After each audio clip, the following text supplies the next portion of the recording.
Hugururu cia iria ria Naivasha ikoragwo na mihango muingi oro muthenya ta biacara cia urugi na wendia wa thamaki, na haha noho agendi ingi marugamaga riria moka kwirorera uthaka wa iria riri.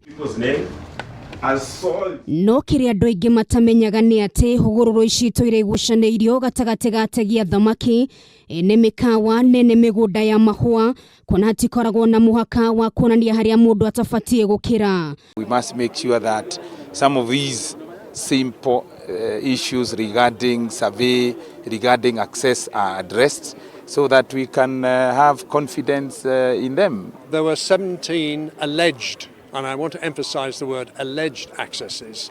And I think after all the survey work that was done in cooperation with Survey of Kenya in Nakuru and in Nairobi at Adi House, that I think 5 were actually shown to be on a map, identifiable on a map.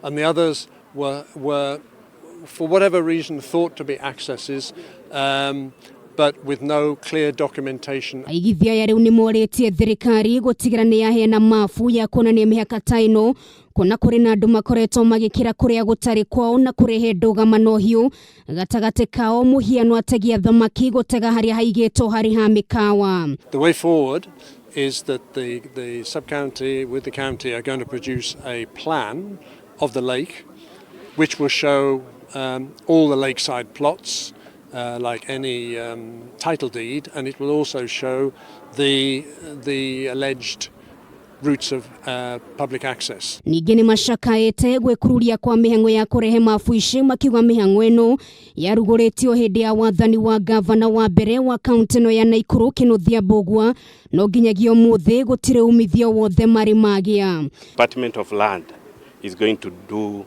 the needful. Also, we have agreed that the riparian land should be protected at all costs. And we as landowners around the lake, we have agreed that any access that will be shown on the map, we will abide by it. Udoyo ukite thiku nini tu thutha wa kuhingwo kwa hugururu ya Karagita kumana na ngucanio ta ici. Girifotera Kameme TV retora kwa ni Ngari wa Kamau. We are now talking about to the information